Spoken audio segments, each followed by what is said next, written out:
What up, people? Kamara Yellows here. Happy Wednesday. It's Wealthy Wednesday. It's the day after the presidential election, or rather, the day after the post-presidential election, because the election's kind of still going on because the count's going. But nonetheless, hello, everybody. Welcome to Wealthy Wednesdays. Y'all know we do this every Wednesday. Same thing we did last Wednesday, and the Wednesday before that, and the Wednesday before that. So I'm actually proud of myself because I've been on a consistent schedule. I've been sticking to it. I've been getting at it. So it's always a good thing to stay on time, stay on task, and be persistent and consistent in doing this. I know a lot of people are busy doing a bunch of stuff, especially checking in with the elections. Butterfly Diva, Kaiser Investor, how are y'all? I'm sure everybody is paying attention to the election count. The official count I have so far from the AP, the Associated Press, 264 to 214, 264 to Biden, 214 to Trump. So it seems like this is the day. This is the day that the Lord has made, and we about to rejoice. Sorry to all the Trump fans. Actually, not sorry, but yeah. But listen, I'm not going to count it because the plus size lady ain't sang yet. So I'm going to just hold tight. No celebration. No nothing.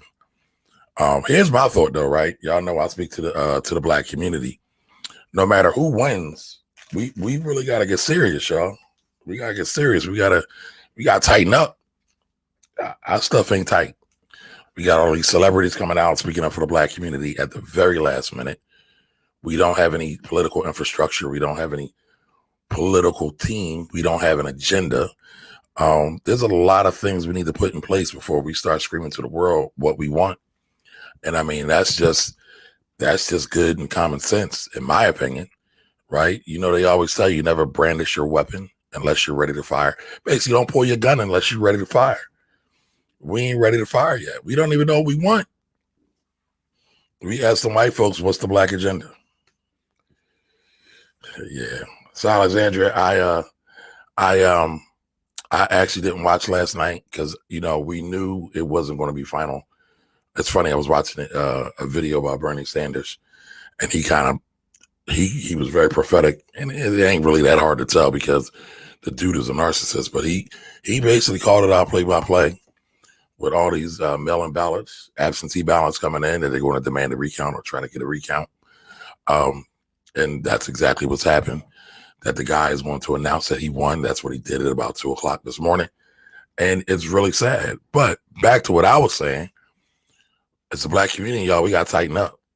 We gotta get tight, y'all. No matter who wins, we gotta be able to thrive and survive and thrive, right? Not just survive, but survive and thrive. And if there's sacrifices that need to be made, the sacrifices that need to be made. But I'm not going to talk too much about that because I already know I won't talk about that on Sunday. Plus, y'all don't want me talking politics, right? Y'all want me to talk about the money. What's up, Don Johnson? How you doing? Don's over on Facebook. Jody Austin says, what's up, African? What's up, African? Nation time. Oh, you taking it way back. I don't even know if people know what that means anymore. Yeah, it's time to build, but it's time to get educated, though. I see so many people that say things that just don't make sense. I saw somebody say the other day, and it made me kind of sad and angry that the president is basically the face of Congress. And I'm like, where they do that at? Like, who raised y'all? The president isn't the face of Congress. The president is the face of the nation, right? You could say he's a spokesperson of the nation, but when you know how the government structure works, there's 3 branches of government. 1/3 of that power goes to the executive branch, which is the White House, and everybody else that works in it. So, you know, we gonna have to. I think I'm gonna buy some Politics for Dummies books, right? And that is no diss. The Dummies series are actually really, really good. I recommended my homegirl buy one last night. She just asked me like, what should I buy to brush up on my politics? Because you're always kind of talking about it. And I say, start with Politics for Dummies. And then there's another book I would suggest too called Dark Money, but Dark Money is a little bit more advanced. The Ivy Investors on. What's up, Courtney? Butterfly. Are you going to YouTube? You like YouTube better? Kay Landis, how are you? Classy. That's that's Clarice Sweet. How you doing? Sorry, I said your name wrong. Mazi Khan or Mazi Kang Books. How you doing? Checking in with everybody. Listen, if y'all got questions, I don't want to sit here and talk about the election all night. I'm trying to avoid it. But I do need a favor. Somebody's got to keep me up to date on the count. So right now the count is 264 to 214 for Biden. So somebody's got to keep count because I can't keep looking at it. What's up, John? Congrats on the agent thingy. Does anybody know what John's talking about when he says the agent thingy? Yeah, we do. Absolutely. We ain't that old. Hey, Adrienne, how you doing? Hey, Tiffany, you'll be back? All right, I'll be waiting on you. Don't take too long. I might miss you. All right, so John asks, what's up, Alton? How you doing, Alton? Welcome. Lock and Key 11, welcome. So John says the agent thingy. So John is talking about my new appointment from the IRS for the Internal Revenue Service of becoming an enrolled agent. I think I still got the certificate here. I put out a video that answered the question. As a matter of fact, Jody asked the question. What's an EA? Right. So can everybody see this? So I should probably cover up my number so the scammers and the money grabbers don't try to get my stuff. But been granted IRS agent. Yeah, it ain't EA. I'm uptown all day. Eric Marsh. What's up, Mr. Marsh? How you doing? Nah, Alton, I ain't cheesing a little bit harder. I'm gonna be honest, I'm cheesing at the prospect that we have this racist, Islamophobe, homophobe, four votes out of office, potentially 4 votes out of office. But like I said, I'm not going to sing because the plus size lady ain't sang yet. I'm not going to celebrate rather because the plus size lady ain't sang. So, I'm waiting for us to do some things. But back to the enroll agent. Enroll agent basically means the IRS has kind of deemed me a tax expert, and they said I can represent taxpayers before the IRS in all 50 states. Basically, I can help people resolve their IRS debts, help them resolve any other tax issues that they might have. And listen, it's November. You all should be tax planning right now. Please don't wait till tax season to start planning how to lower your tax bill. Please don't come on here on Wednesday and say, Kabari, my tax bill's through the roof. I'm going to say that's your problem because I told you to start getting ready back in November. So, for all my business owners, y'all should be looking at your deductions, what deductions you have, making sure your bookkeeping is in order, right? Making sure that you are planning for next year, right? Or planning to see what monies you can spend next year. Making sure that the entity that you have is proper, right? When I say entity or organization, I'm talking about sole proprietorship, LLC, S Corp, C Corp. I know everybody loves to say the LLC is the king kahuna when it comes to entities, and that's not true. Actually, everybody doesn't need an LLC. But you got people around here that don't know what the hell they're talking about, and they just say stuff just to say. They talk just for the sake of talking. All right, let's see who else has joined us. Mid-Atlantic, P. Wills, 31752. How y'all doing? All right, let's see. I think we got some questions, y'all. Y'all tired of hearing me talk about this election and my new enrolled agent status. Home skillet. Oh, man, that's a throwback right there, Mr. Marsh. All is well, sir. Glad you could check in. I think this might be the first time you checked in a while. Nah, it ain't official. I don't think it's going to be official tonight, to be honest with y'all. Philadelphia's got a boatload of mail-in ballots. Unless they can get through them all. I don't know. I know it was said that in Allegheny County out there in Pittsburgh that that they actually didn't count through the night. They took off and came back this morning. Unique 79, how are you? Oh, that's my homegirl. What's up? How you been, Shaniqua?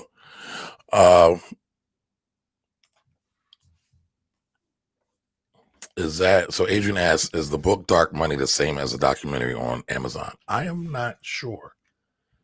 I am not sure. Let me look. All right, listen, it's Wealthy Wednesdays. We answering questions, personal finance questions, insurance questions, investment questions. Y'all saw the market jump yesterday and today. Whatever you got, throw it in the chat and we'll get to it. P Will 31752 says not till Friday. Yeah, I think that's likely. And I also think some court challenges will be on the horizon. Because somebody said they were, right? I'm not looking in the crystal ball. Somebody said they were going to do court action. In particular in Michigan and in Pennsylvania. I think it's really sad when you're supposedly the representative of the people and the citizens of the United States and you don't want them all to vote. Will there be some issues with it? Probably. Who knows? But why wouldn't you want everybody to vote, whether they are for or against you? I mean, I think that says a lot about your character when you don't want somebody who you represent to cast their ballot. But honestly, that's actually a very common political tactic when people are running. Tiffany, you got me on YouTube and the TV. Do me a favor, take a picture of that and tag me in it. Melody, I don't know. Mahoney Melody, how you doing? Welcome. I hope I said it right. Shanika says, I'm good. I need you to write a business tax book. I want to learn how to do commercial taxes. Well, you was taking the course last year. You could learn. I am going to write a book and I am going to do a course. So that is definitely on the to-do list. It's definitely on the to-do list. So we were looking for dark money on Amazon. Y'all thought I forgot, didn't y'all?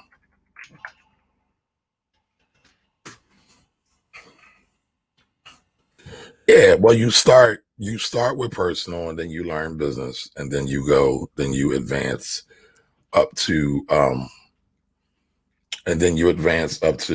more sophisticated things. I will look, Mark. I will look. All right, hold on, y'all. Give me 1 second. Dark money, Amazon Prime. I want to answer this question for Adrienne. Let me see. Has anybody watched the documentary?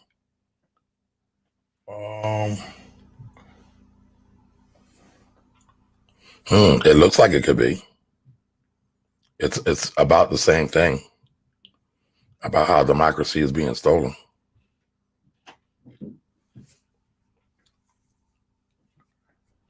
Let's see. Directors doesn't give me the writer. The writer is a lady by the name of Jane Meyer or Myers. So let me do this real quick and I will get back to answering questions. What exactly do you want to know, Shaniqua, regarding taxes? Give me a specific question. I mean, but here's the thing. You can do all the schooling and the reading. You really got to get into it. And hopefully you have a mentor. I know you was, I think you were definitely doing VITA, which is great. It's a great organization. It's great that, a lot of low-cost people or a lot of low-income people rather can get their taxes done for free. That is one thing I have to say about the IRS. The IRS, as much flack as many people give them, they do have some programs. I want to say if you make below $59,000 on an annual basis, you can get your taxes done free at a VITA site, VITA, Volunteer Income Tax Assistance. In Philadelphia, the Campaign for Working Families handles that. But they are in just about every major city. So I would definitely look that up. Or if you know somebody who needs help with that, need help with getting their taxes done, and they don't have a lot of money, there's an option. I'll probably volunteer with them again.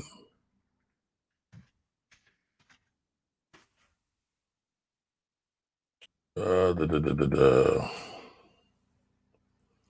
So I can't, it's not showing me if it's based on the book. But listen, Dark Money is a great book. I'm definitely going to check out this Dark Money documentary as well. While we're all waiting for me to find the answer to this question, do me a favor. You're watching the Finance Rebel Show. I'm Kamari Ellis. Do me a favor. Share this out with anybody who wants to increase their financial IQ. They want to have, someone explain money concepts to them, make it easier. I'm here. That's why I do this every Wednesday. And obviously I'm here every Saturdays when we have our wealthy conversations as well. So on Wednesday, we do 8 p.m. and on Saturday, we do noon. All right. And then, I kind of drop videos in between here or there as well. Yeah, it looks like, I think this might be it, but it's not really giving credit to the writer, but I'm not sure. But again, like I said, I'll check out both. I will check out both and I will report back.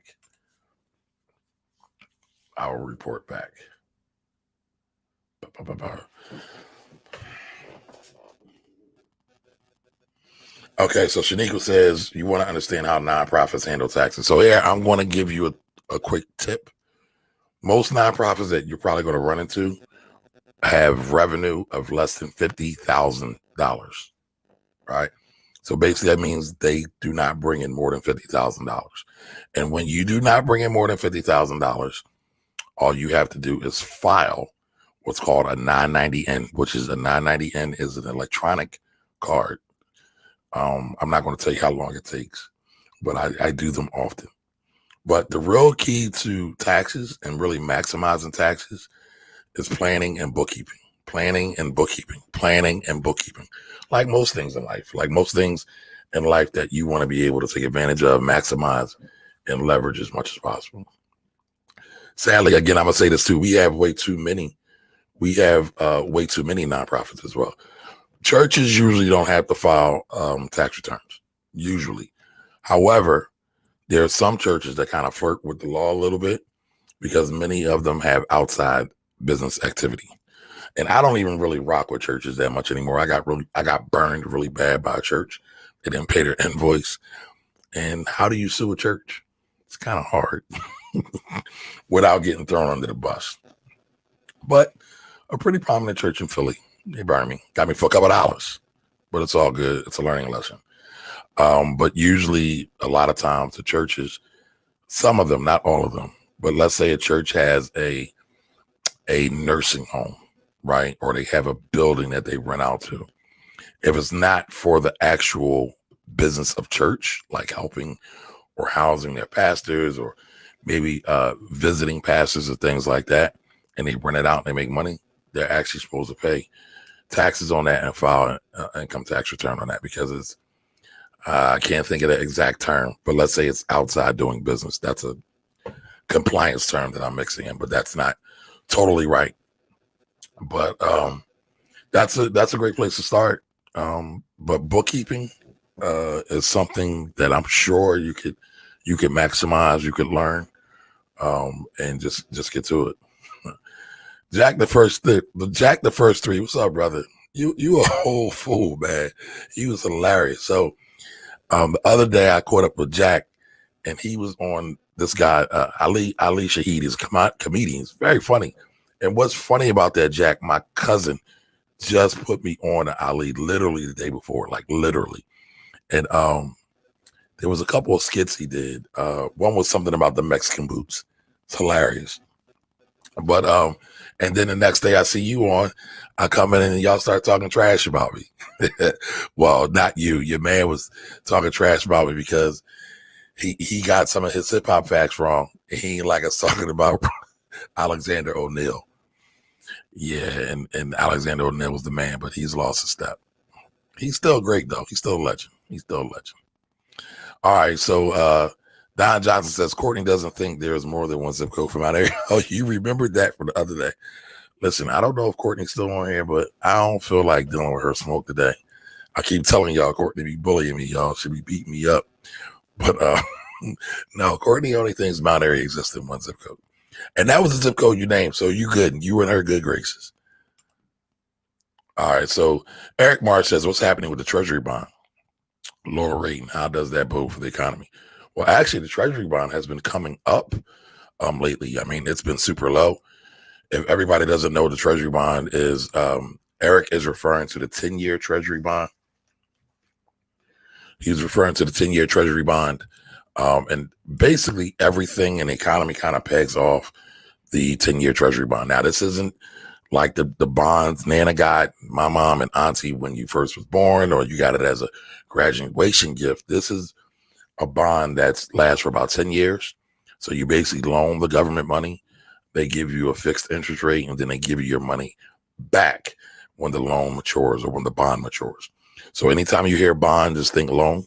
Just think when you hear bond, you're loaning a government or a city or a corporation your money as a promise for them to then pay you back at the stated time. All right. So it's not super duper complicated, but a lot of people like bonds, especially U.S. government bonds, especially U.S. government treasury bonds, because nobody else has a default rate. Excuse me, I said that wrong. The United States government has never defaulted on anything. So anytime there's problems, and I think I talked about this before, anytime there's problem or there's uncertainty or there's war or there's famine, something crazy going on around the world, people tend to run to U.S. Treasury bonds. So you'll see the bond go up or go down. Now you got to think about this kind of reverse. It's a little counterintuitive. When bond yields go down, that means their price goes up. All right. When bond yields go down, their price goes up. And I'm going to pull the 10-year up on the screen real quick so we all can take a look at it. Everything is kind of predicated off of this. Mortgage rates, sometimes credit card rates. And so as you see that move, you will potentially see mortgage rates move as well. Oops, wrong button. My apologies. All right, so I'm going to CNBC.com. All right, so the Treasury rate right now is paying 0.748, so basically 0.75. So that's 0.75%, right? Or 75% of 1%, right? So if you think about it like a dollar, right? You know, you got a dollar. If you got 0.75, that's 75 cents. Same thing with the Treasury yield. All right. So right now it's super low. It's at a super all-time low. That's why mortgage rates are super duper low. It is cheap. Now, part of the reason why it's so cheap is because the Fed Reserve is actually illustrating or orchestrating to keep these rates cheap. This is part of the reason why home prices have been going up and home sales have been accelerating as well, because again, right now, get money is cheap. The guy who hopefully is no longer here anymore, Agent Orange, has wanted low interest rates for a long time because he always is trying to keep up with the black president that did a stellar job that was here before him. And he wanted to be able to say that he did better than him in everything. It's almost like a little miniature pissing contest, but with only one person. And that's kind of weird. But nonetheless, the Fed Reserve has been pumping money into the economy to keep interest rates lower so people can borrow. Remember, they want to do that because when people buy, right, homes, that affects so many aspects of the economy. From the construction people that had to come in to the cement people that had to pour to the cement people that have to come in and pour the foundations, to the people that build the forms for the foundations, right? For the electrical and the plumbing that gets done and the framing with the wood and everything else that gets done with building a house. You have all different kind of tradespeople. You have all different kinds of materials that you need. Then you have to pay the municipalities, the states, or the cities for various permits for license and inspection. That's what we call it here in Philadelphia, L&I, right? Every major city has something very similar, all right? Basically, you have to be in compliance with their building code, right? How you build it. I would drop some terms on you, but I don't want to lose anybody. But basically, if you have a basement, a lot of times you have to have an access door to get out of it. Or let's say if you have a roof or even some of the plumbing, you have to have like a certain pitch to make sure the water flows properly. You have to have your wiring done in a certain way. All of these things are called up the code.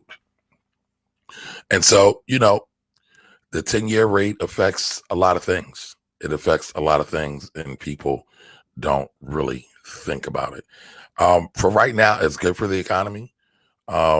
Many people are worrying and speculating that inflation may come, but inflation hasn't necessarily been a problem, right? And when we talk about inflation, I'm talking about CPI, right? Consumer Price Index. Consumer Price Index is kind of the gold standard when we're talking about measuring inflation. And again, that stands for Consumer Price Index. And so usually what's in the Consumer Price Index is just a basket of goods in various regions of the country, right? How much are eggs and milk and bread and butter in the South or in the Southwest or in the Northeast or the Northwest, right? And how do they go up? Do they go down? Now, typically in CPI, you're not really going to be judging housing and not. I'm getting rusty, y'all. There's two factors. I know one is energy, like oil. Oil doesn't go into CPI. Somebody help me here. Anybody know the other one? I want to say it's housing. But this is the way you judge inflation. This is the way you judge inflation. So give me 1 second. I don't like giving y'all incomplete information because there's so many other so-called social media financial gurus who just read an article and now they're an expert. They just say anything. And then that winds up getting a lot of people in trouble. Sadly. Give me 2 seconds. Energy. Right. So they strip energy out of CPI because energy is very volatile. And so it's hard to really gauge because nobody expected oil to be like sub $40 this year. But oil has dropped like almost 50% this year. Right. Food and energy. Food and energy is X'd out of the equation.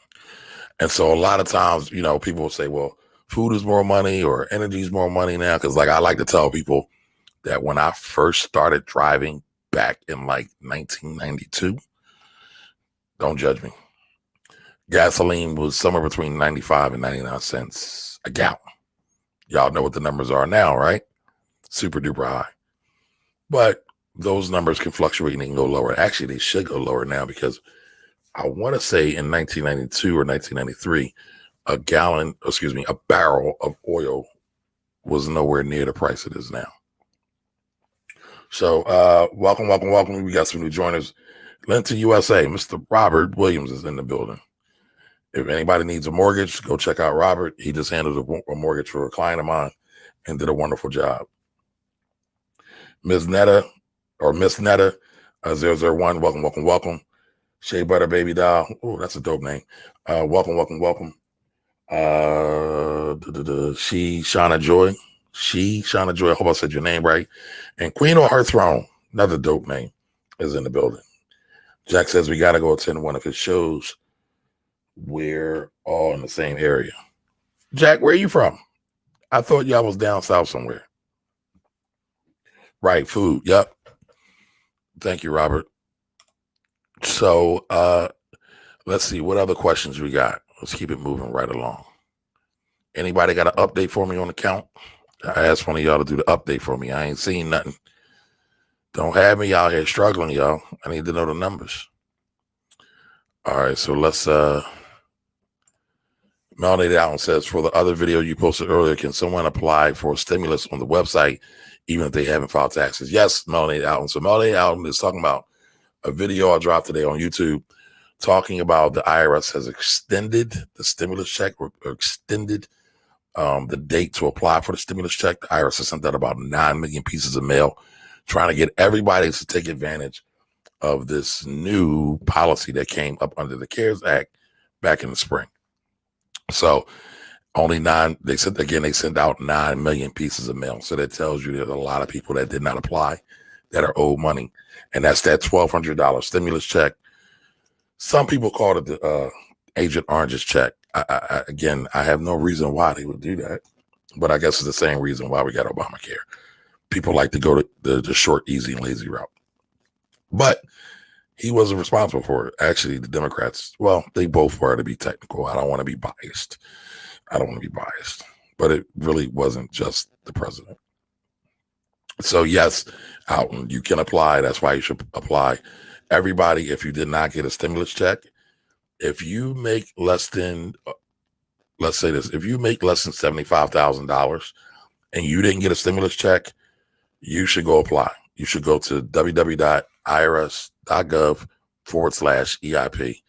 I think I have that up on the ticker. Again, do anybody say that anymore? irs.gov/EIP. Hi, son. Hello. How are you? Good. You want to get on camera? Nope, he's gone. All right. So, where is it at? Okay, here it is. So you can apply for your stimulus at www.irs.gov/EIP. So irs.gov/EIP. So listen, if you made less than $75,000, you haven't gotten it, you haven't filed your taxes, go there and apply for it. If you are married, right, and you make less than, because there's also a phase out period. So you can actually make more than 75,000. So let's say if you make more than 100,000, if you hadn't gotten your check, you can apply for this and you should get something. It won't be the full 1,200. And if you have children, you get $500 a piece per child. Qualifying child is a child that is 16 and under. So keep that in mind. Now they are talking about a new stimulus. They've been supposed to have gotten that out. Sadly, the gridlock in the House of Representatives and the Senate won't allow it. They're trying to figure out the numbers. But it's ironic, again, that these folks up on Capitol Hill will do things that are not in the best interest of the people, the quote unquote citizens of the United States of America, but they still get paid. They still got their health care. They still have their retirement benefits, and they don't even care enough to really, really do a great job for the people of the United States. Everybody should be mad about this, by the way, because they do it often. They do it way too often. All right, but yes, out to answer your question, you can absolutely go and apply. If you didn't get it and you qualify, you should definitely do it. All right. Yes, Eric, it's been a minute. Oh, no Wellness Wednesday today? Eric does a Wellness Wednesday today, right? They cover a lot of mental health issues, especially around Black men in the community. I really feel that we Black, I'm talking to us. We really got to be more serious, and we got to tighten up around mental health, y'all. We got to. There's too much going on right now. Yep, disenfranchisement. All right, Tiffany says she's got me on. I read that before. Do me a favor, share that for me. Yes, y'all, give me a like. I'm fighting the algorithms, y'all. The algorithms are against me. The man don't want me to talk. He don't want me to speak because I'm speaking the truth to the young Black youth. Can anybody name that lyric? Speaking of energy, if Biden wins, hey, yeah, absolutely. By the way, Biden doesn't get a pass, though, y'all. We got to start getting organized. Like, seriously, we should be holding every elected official for our communities accountable. Keep that in mind. But we can't keep nobody accountable if we don't know how the system works, if we don't know how the process works. If we keep just saying, oh, the system wasn't built for us, so there's nothing we can do, that's not true. And there's plenty of examples to do it. All you got to do is do the homework. All right. If you've gotten a stimulus for Marines, or can you get the regular? I'm not sure what you're talking about. Jody, help me out. Tag back in. Typos or veterans. Yes. So a lot of times veterans don't file. So yes, veterans can get stimulus. They need to go to that IRS website, Jody. Let me pull it up one more time. One more again.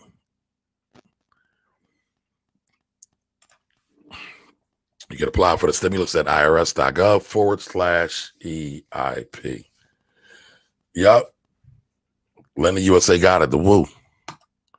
So we can speak the truth to young Black youth. Naturally Rose, how are you? Thanks for joining us. It is Wealthy Wednesday, everybody. I'm Kamari Ellis, your host. Do me a favor. If you know somebody who wants somebody or is looking to understand money at a very basic, simple level, bring them over here. Invite them in. Friend, family, even a foe. You ain't got to tell them, though. All right, just invite them over, and we'll talk all about it. Keenan Evans said Wu-Tang. All right, we got two people. My hip-hoppers are in the building. If y'all know me and y'all been hanging around me, y'all know I'm all about my hip-hop. Haven't been really happy with some of my hip-hop folks lately. Some of the Young Money people. Some of the ex-NWA people. I ain't saying no names, though. But that's a whole other story. Everybody's mad at 50 Cent. I actually think 50 Cent is trolling. Is it bad timing? Yeah, it is. It is. It's definitely bad timing. I don't really think he's a Trump supporter. He hasn't really said he is a Trump supporter. And if you follow 50 and you understand 50 shenanigans, you know he's got shenanigans all the time. Right, wrong, or indifferent. All right, so listen, who has questions? Who has comments? Who has concerns? Throw them in the chat. If you are on IG, throw them in the question mark box. Lindsay USA says marketing. What you talking about, Robert? Marketing in what way? So Jody says, can veterans get both? When you say both, what do you mean? What do you mean? They can get the EIP, right? And EIP stands for Economic Impact Payment. Again, economic and tongue-tied. Economic. Oh, right, Robert. Yes, 50's doing marketing. Yep. He's trolling. It's called newsjacking. Anybody that's in business, you can use this for your own business as well. So they can get the stimulus check, $1,200. If you're on Social Security, you can get it as well. What do I think about IQ's Black Agenda? Well, so I'll say this. I love Ice Cube, right? Ice Cube is a genius. I don't understand Ice Cube, though. I don't understand how you have a Black agenda and you ain't brought nobody else to the table with you. All his stuff is his. Supposedly there's another team. There was a team that worked on it. Why aren't some of those folks? There's a Black economist that's worked on it. Why isn't he at the table? Why haven't they done a video? And if they have, maybe I missed it. Right? Katie, I get it. You don't have a problem with it. It's cool. But I don't think you can't really be serious, right? He wasn't serious. And there's too much at stake. And why do I say I don't feel he's serious? You don't just throw a proposal on the table 3 to 4 months before the actual election and expect anybody to take you seriously. Here's my issue. I'm gonna keep it 1,000% funky, y'all.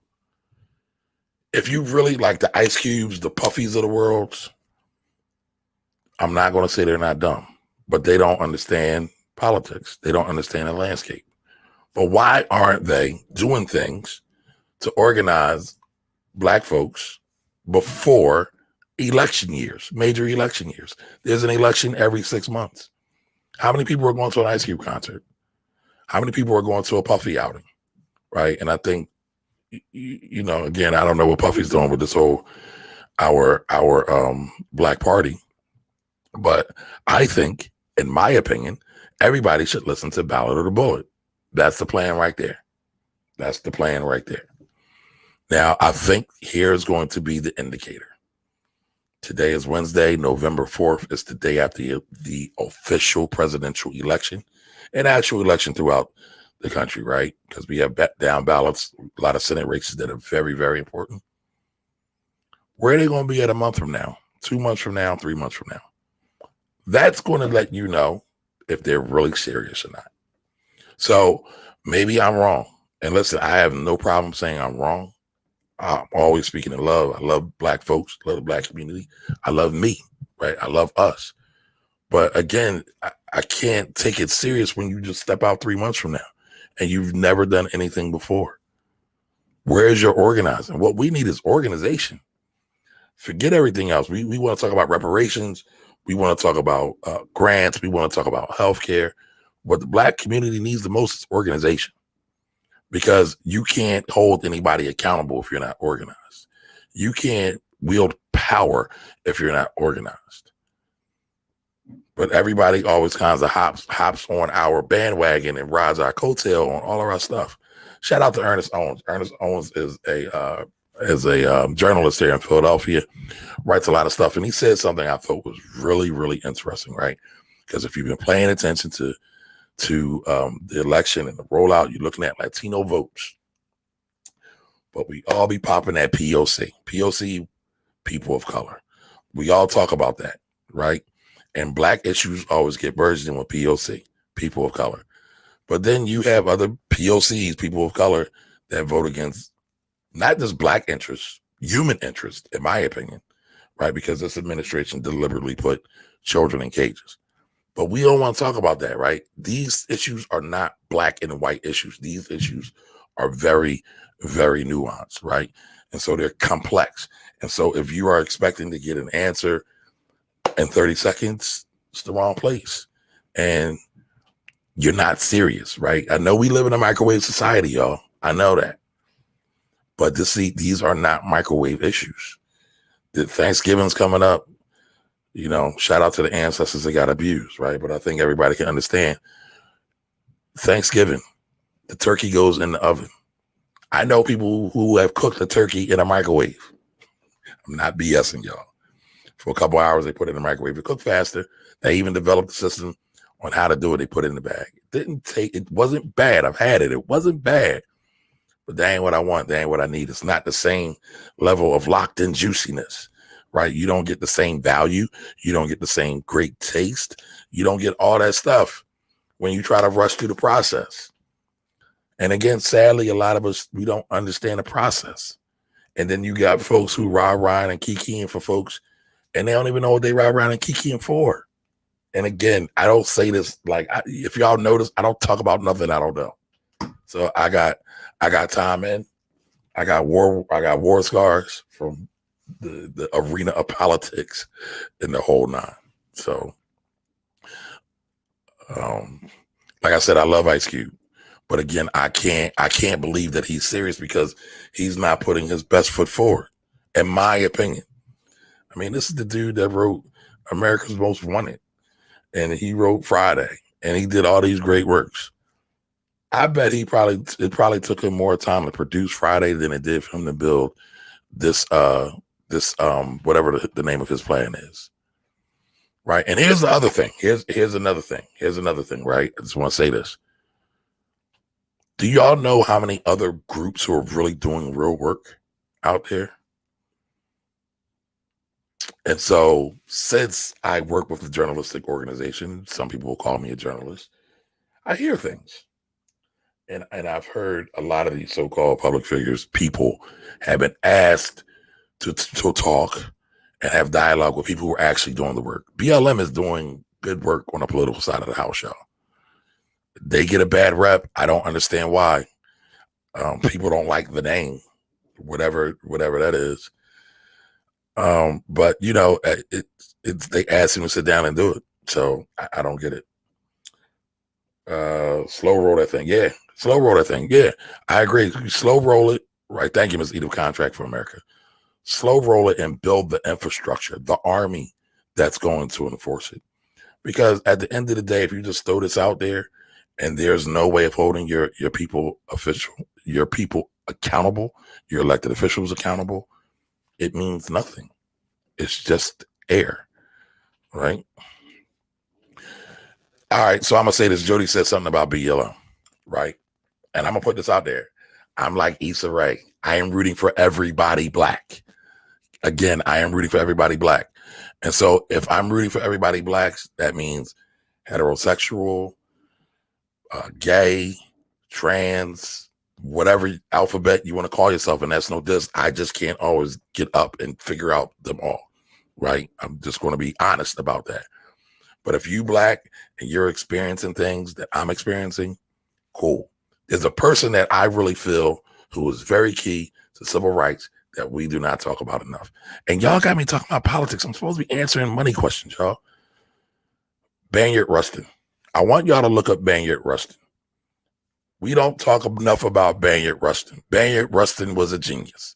He was a gay black genius. Again, he was a gay black genius. From where? Civil rights. So gay folks have been rocking for black people, right? If we really want to try to separate their gayness from their blackness, since civil rights, and probably way before that. I can't get into how people live, right? And that's not to kind of put away their gayness or their transness. All I can get into is the black side of things, in my opinion. I don't know if y'all notice this. There's a lot of black trans folks getting murdered. Is their life any less than the life of a heterosexual person? But that's how I was raised, y'all. I was raised to love black. I can't just pick and choose which ones I'm going to like, right? I mean, a lot of times, let's be honest, right? We having a real grown up conversation. Hopefully, the kids around. Lesbians don't get as much heat as gay men, gay black men. We kind of just pass them over. So if you don't see what's the word I'm looking for? If you don't see the contradiction in that, and that doesn't tell you that something's wrong, I don't know what to tell you. And so Lenta USA says ADOS. ADOS is ADOS. I'm not even going to talk about ADOS. Uncle Pete, how you doing?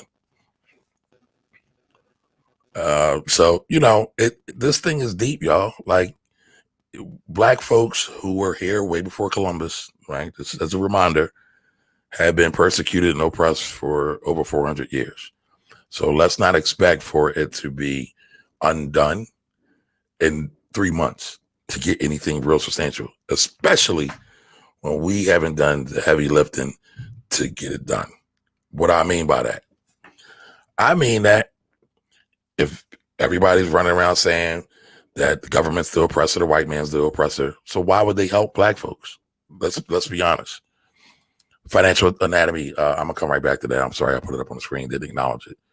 But if we feel that white folks are the oppressor, why do we expect them to help us? Like, I mean, I want y'all to really think about this. Has anybody ever been in a fight?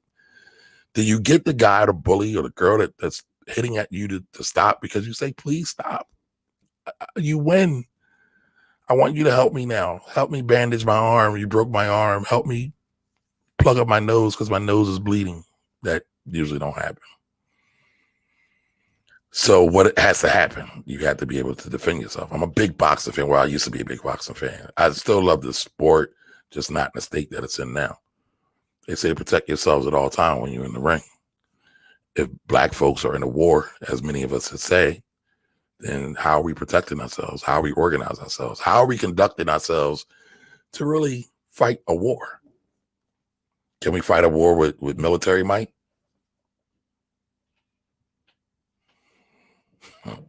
Can we fight a war? I don't know. You want to lead a hunger strike? We got some nuclear bombs. What do you want to do? So here's the deal. If you really want to fight a war, you really want to get equality, you got to do two things. You either have to buy what you want, or you have to be able to take what you want.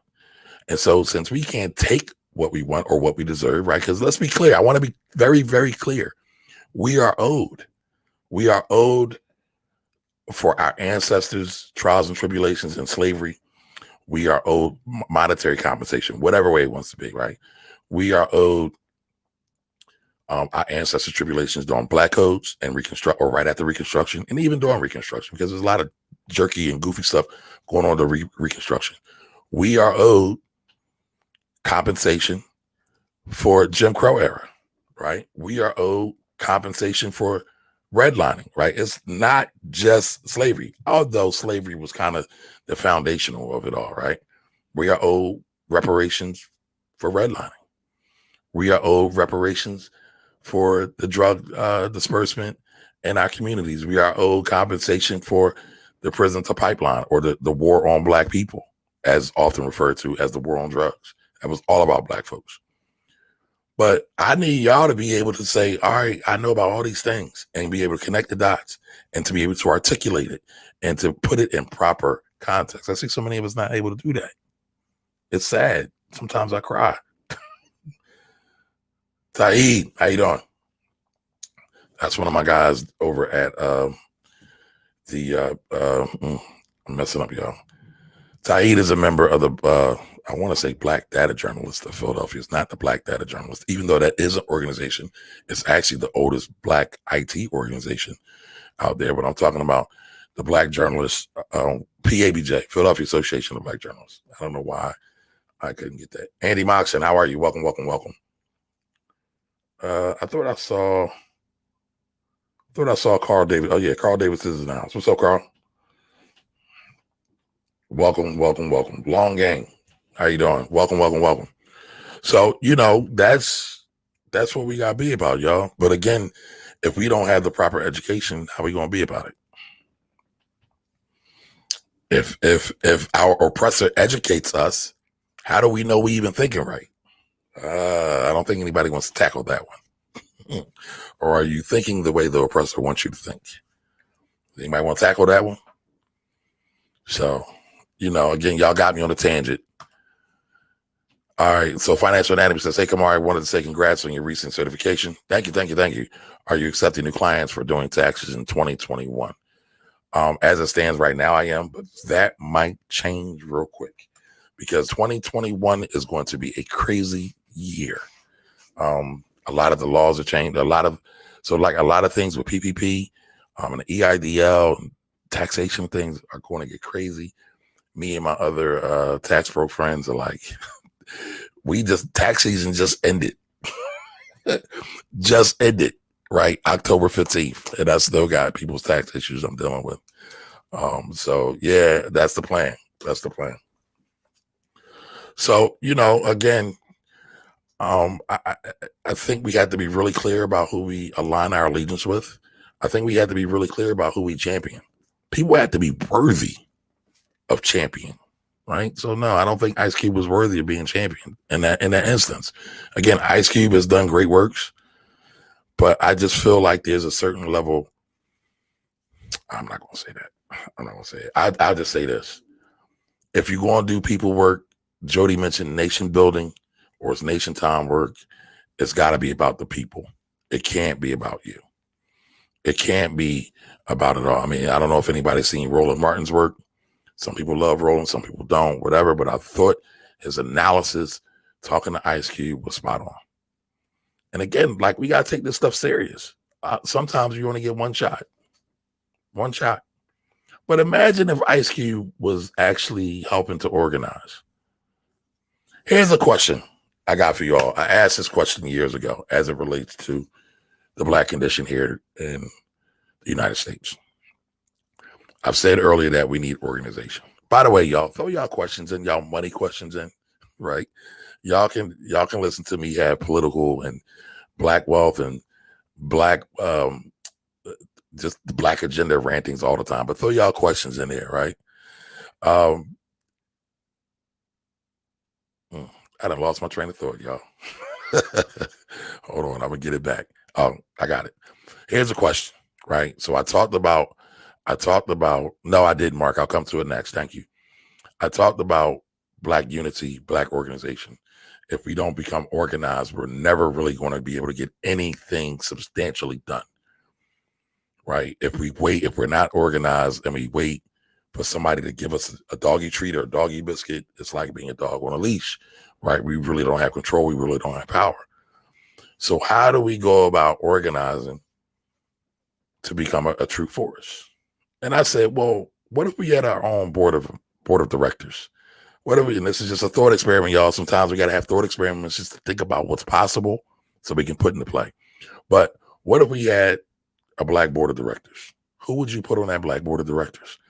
Who would you want to see represent you and represent us for putting together a real agenda? Now, there's a bunch of agendas out there. The Urban League has an agenda and the ACP has an agenda, but there is no mass adopted agenda.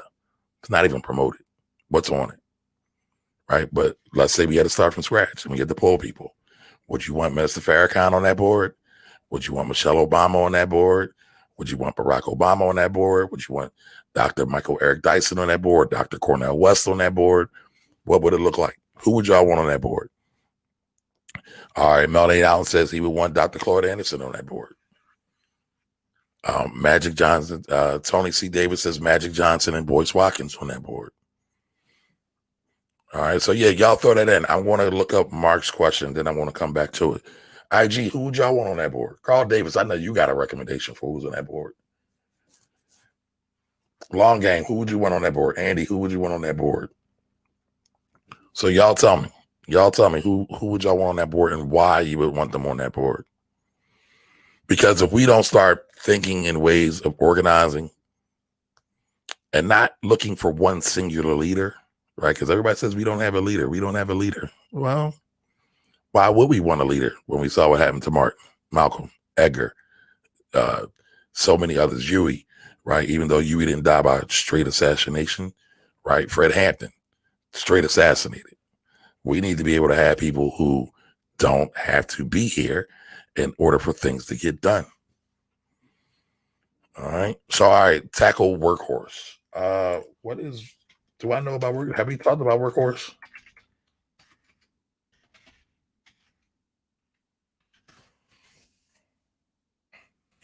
Workhorse Group Incorporated. Hold on. I'll pull this up on the screen so everybody can take a look. But listen, everybody do me a favor. Put y'all's pick of who should be on the board in there. Put it in chat. So give me 1 second, y'all. I'm going to pull up the stock. So today we are merging. Stock market, taxes, the election, radical black identity thought, and the black board of directors. So listen, if y'all like it, I love it.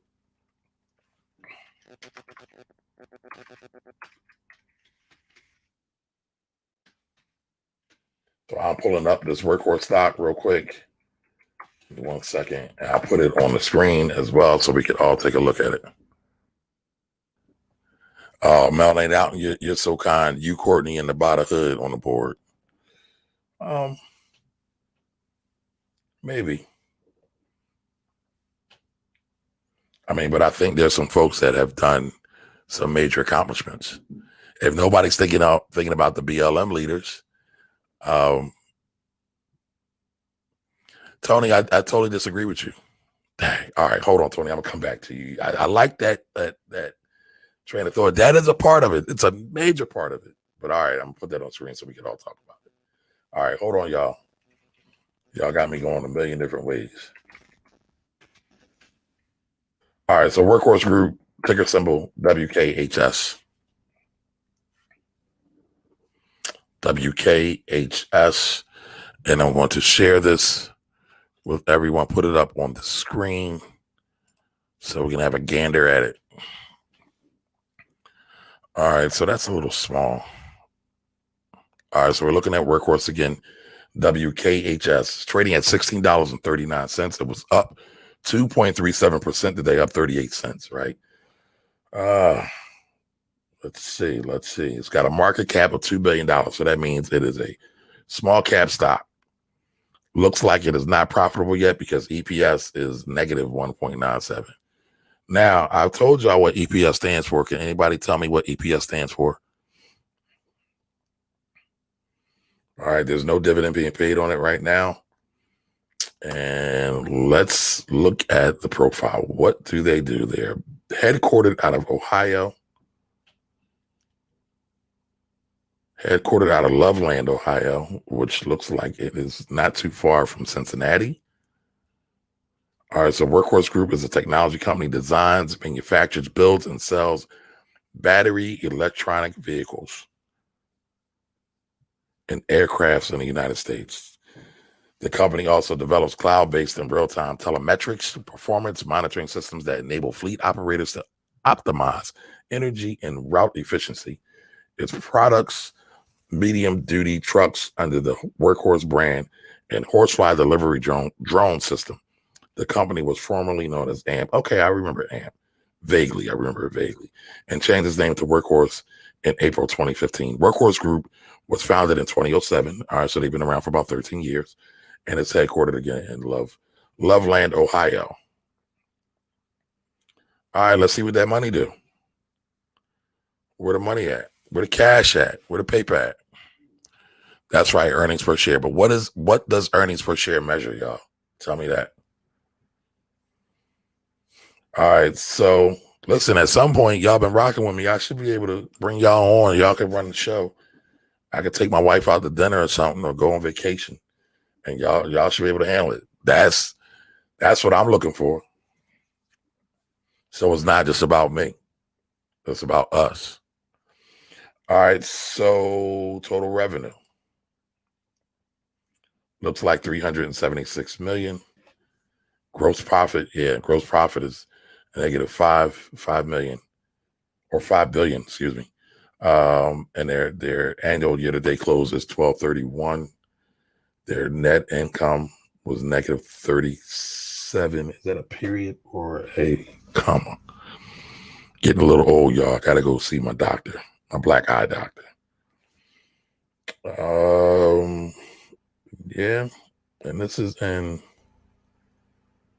Okay, so this is in thousands. One of the things you got to look for is how these numbers are denominated, right? So when you look at a number like total expenses, right, you got 8,000. It says 8,394. All right, but then you have to add and 3 zeros behind it because it's denominated in thousands. So the total expenses was $8,394,000, and so they lost $37 million.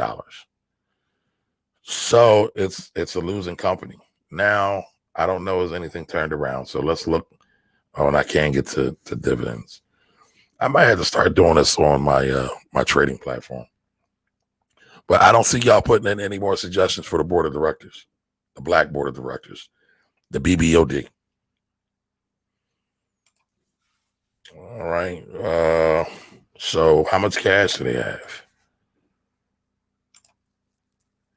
So they have about 23. Let me look at that again. They got about 23 million in cash. 23 million in cash.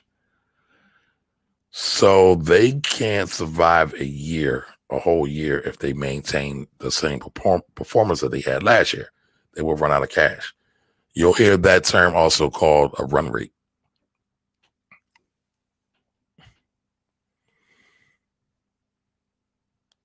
Okay, Adrienne, thank you. So she just gave us a report, y'all. Since this is the day after the election and everybody's still counting. So Adrienne said 95% of the vote counted in PA and Georgia was Trump slightly in the lead. Yeah, I'm still thinking Philly and Pittsburgh, though, have a lot more votes. I know it's supposedly only 5 more percent.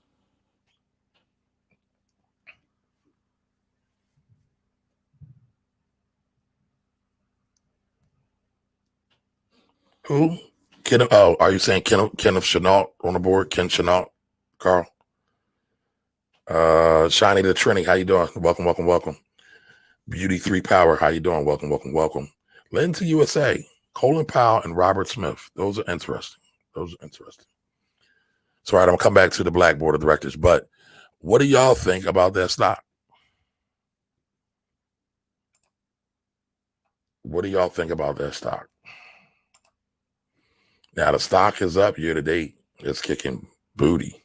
It was a penny stock though at the beginning of the year. It was around $3. So yeah, let me put that back on the screen real quick, just so you all can see it. Just know I'm not making up numbers. All right. So at the beginning of the year, January 1st, it was $3.29. And today it is $16. $16.39. That's impressive. That's about a 500% return, a little bit more. So it seems like a lot of people are speculating on this stock. And that's okay. Like it's not an early stock, like it's 13 years old. So I would expect it to be a little bit further along the way. But I might look at it. I'm not compelled right now to like add it to a watch list. Because again, fundamentals, nobody's trading on fundamentals. This is all sentiment people are buying and selling on. What's hot? And that's cool, but I know it doesn't last. I know it doesn't last. So people will be in their emotions for a minute, then reality sets in. The reality will be is if this company can't make profit, they won't be able to pay employees. If you can't pay employees, you can't make your product. Now, they may have a path to profitability, maybe. I will find it out and by doing a deeper dive, but it really hasn't given me a whole lot of warm and cuddly feelings or those warm and fuzzy feelings to do it. But remember, this is not an investment recommendation. This is not a recommendation to buy or sell. Everything we're talking about here on the Finance Rebel Show is all about education and entertainment purposes only. Remember, past performance is not an indicator of future results. Again, past performance is not an indicator of future results. Just because a stock did good in the past does not mean it will continue to do good in the future. All right. So let's see. So I know Tony Davis had something, but let's go through this. All right. So I got through that. All right. Melanated Alton said he would have Dr. Claude on the board, head of the board. Tony C. Davis said Magic Johnson and Boyce Watkins. Miss Edith said, great question. Thank you, Miss Edith. Definitely Cornell West. Dr. Claude Anderson. I haven't seen Melody Hobson on here. This is a very male-dominated board. Don't tell me my people's is misogynist. Come on, we can't do that. It's a lot of brilliant sisters. A lot of brilliant sisters out here. A lot of them. All right, definitely Dr. West, Dr. Cornell Anderson. All right, Jody says Malcolm, Marcus, Barack, James Baldwin, Dick Gregory, Asada Shakur, Fred Andel. Those are the people on the board, huh? That would be interesting. All right, so Tony says, and I thought this comment was interesting. Tony says, our liberation does not revolve around anything other than financial literacy. So again, our liberation does not revolve around anything other than financial literacy. So Tony, I respectfully disagree, brother. I know a lot of people think money is the way, but what's the saying? A fool and his money will be quickly separated. And so when I say that in the context of Black folks, right? A lot of us got money where we spend our money, though. Even when we are financially, quote unquote, financially literate, where do we spend our money? We spend our money with a lot of quote unquote foreigns and luxury brand companies. Sadly, I think the tide is changing somewhat, but you need more than that. We need purpose. We need culture, right? I used to think the biggest problem in our community was money. It's not. In my opinion, it's culture or the lack of it. I know some people feel that's kind of woo-woo. But listen, you can't spend your whole life trying to imitate other people who want to oppress you. Many of us opinion of wealth is basically our proximity to whiteness. I'm just keeping it funky with y'all. I don't feel the need to hide or run and cower. And before, I wouldn't even really have the courage to say any of that. I don't care now. I'm just really interested in telling the truth. Yes, and to be honest, Tony, I don't even like the term financial literacy because the credit card industry kind of created that term to kind of wash over their dirty dealings and their high interest rates. But I got what you're saying. I know I have, I could be a little linear sometimes, but I know what you're getting at, brother. And I agree, right? We do need to be very money conscious, money educated, understanding what's going on. And that's where all this has come from. And that's what, why people come and tune in, because they know I'm going to talk about money, how to make money, how to think about money. I've been in the business for over 20 years, from accounting, tax, Wall Street investing. I've done it all for the most part, at least on the personal finance side. I can't say the same on the corporate finance side. Well, Jody, I would say living. But if you want to do a top 5 that are alive, that's cool too. All right. Yeah, I mean, listen, a lot of people say Agent Orange is a billionaire. He has no moral compass, though. What's the point of having money and being down for your people and you have no moral compass? What's the point in that? Again, we will just kind of conform. It's funny, right? it's funny, right? And I know I just kind of jumped real quick on y'all. I'm listening to Where Do We Go From Here? I've been listening to it for a minute.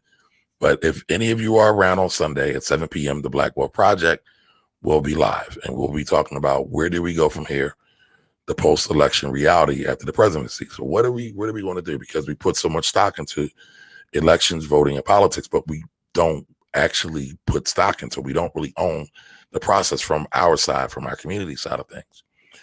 And so I said, you know what? I'm going to listen to Where Do We Go From Here? And one of the things that Dr. Martin Luther King said is that we have to kind of lead in love and not really and don't geek out on that too much, because I know some people have mixed feelings about that. But what he says is we must always maintain our own core, our own compass, and not become uber Americanized and like fall in love with materialism and war and all these other things that are so much Americanized. So we had to be very, very conscious about the things that we admire and look up to. So I ain't gonna beat y'all head about that. One last example. When you look at other cultures that are really doing it, that are really winning, they put culture first. Always. Earnings per share. So all right, we got it. Earnings per share. Melanated Alton got it. Earnings per share. 95% of the vote. Now that you ask, you can't think of one. A recommendation for the board of directors. Love Is Purpose. How are you? Oh, Mid-Atlantic. Master P should be on that board. Okay. I love P. Love P and what he did.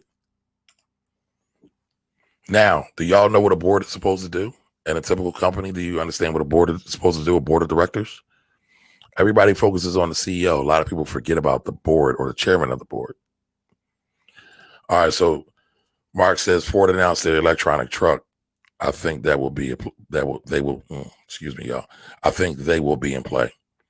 Well, you know, I told y'all a couple people told me they made some money off of Ford. Again, I'm not making any recommendations. But y'all know I shared with y'all that I brought a lot, not a lot, but a lot in Ford stock. So a lot in Ford stock is 100 shares when it was lows. I think my cost basis is around somewhere between $5 and $6. I might say your name wrong. Walker. I think it's Tonia or Tonay. Correct me if I'm wrong. I apologize in advance. All right, so Leo Lady. Hey, Leo Lady, how you doing? Leo Lady, did you get that sweatshirt? I ain't see no pics. Matter of fact, Ms. Edith, you got the sweatshirt, right? Where the pics at? But Leo Lady says the board makes decisions for the organization. That's right. So the board leads the organization. So these are people you had to be able to trust to lead an organization.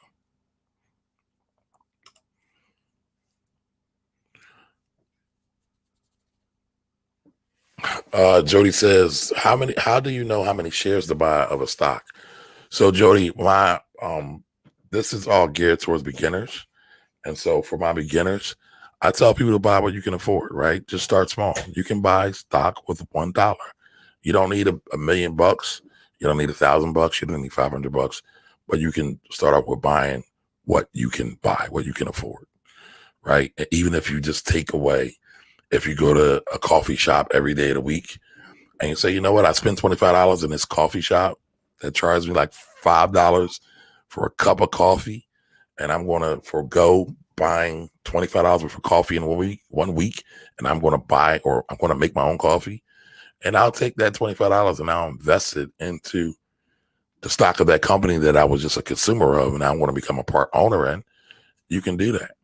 So it's all about realigning. It's all about realigning what your priorities are.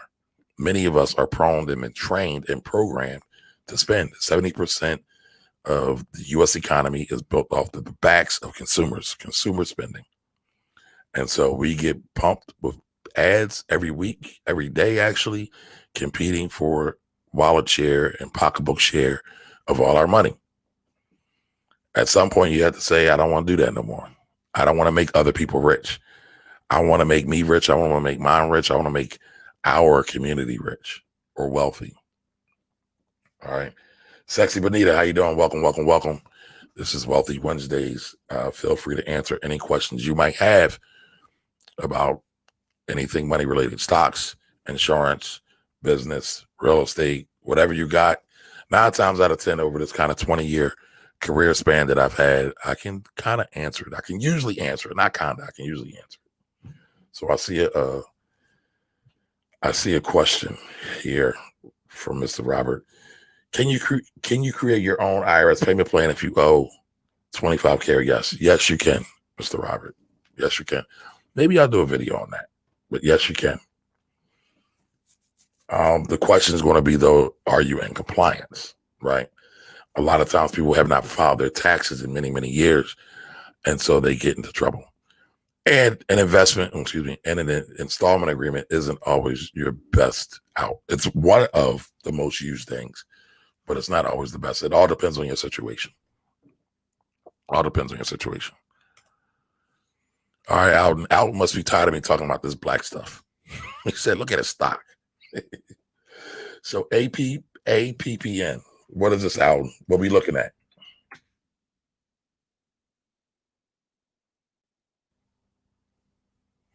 All right, Jody, what was a mouthful?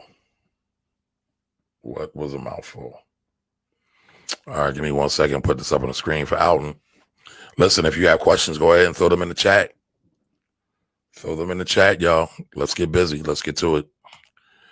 Y'all know y'all got a duty, though. Y'all got to keep me up on the counts. Did Nevada come in yet? Did Nevada go to Biden yet? That's the way it was heading. All right, so APPN. Appian or Appian Corporation? How is it pronounced? How is it phonetically pronounced? It's a $5.1 billion company. It's a $5.1 billion market cap. The stock closed today at $70.66. It was up. Wow, 7.86% today, up $5. Looks like the company is not profitable. It has a negative EPS. All right. Let's see. No dividend. You're not usually going to find a company that's not profitable with no dividend. Now, it could have been a fluke. They could have just had a bad quarter or a bad year. All right, so APN or Appian looks like they are down in Arlington. I'm guessing it's some kind of tech company. Appian provides low-code automation platforms that enables organizations to develop various applications in the United States and internationally. The company's platform automates the creation of forms, data flows, records, reports, and other software elements that are needed to be manually coded. Okay, so it's a tech play. It's an automation play. Its primary software markets includes business process management systems, dynamic case management, robotic process automation application platform as a service, and low-code development. The company also offers professional and customer support services. Okay, sounds somewhat interested. I'm gonna tell y'all, I'm kind of tired of tech stocks, though. We all are flocking to tech stocks. Yes, I know tech is the future. I know. But there's a lot of other companies that are solid, that are money makers, and that will be around for a long time. And I never see anybody talk about those.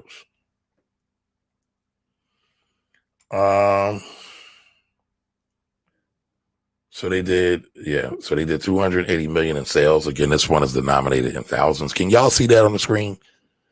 Can y'all see that? Let me know.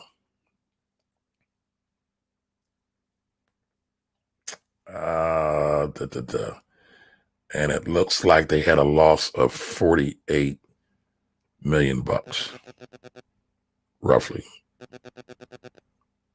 And last year they had a loss of 49,000, and the year before that they had a loss of 30,000. The year before that they had a loss of 13,000. So this company is not profitable. And I want y'all to be aware of this, right? When you're analyzing a company, you need to know where the company is at in their overall life cycle so you can analyze them properly. So if this is a new company, right, and they're taking losses, that's understandable. That is understandable because they're still getting everything started. They might be running off venture capitalist money.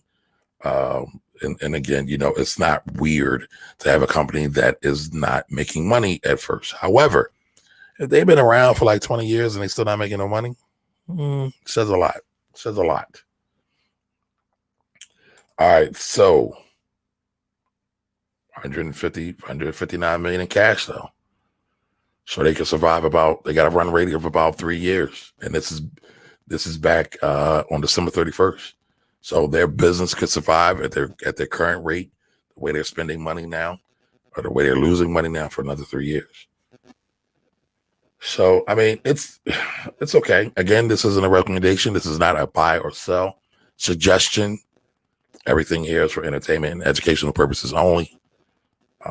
It's interesting. I might put it on my watch list. I'm not super duper enthralled by it, but it's okay. It's okay.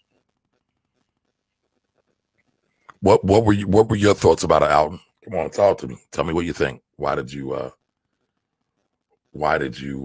pick that one? What's so special about that? All right.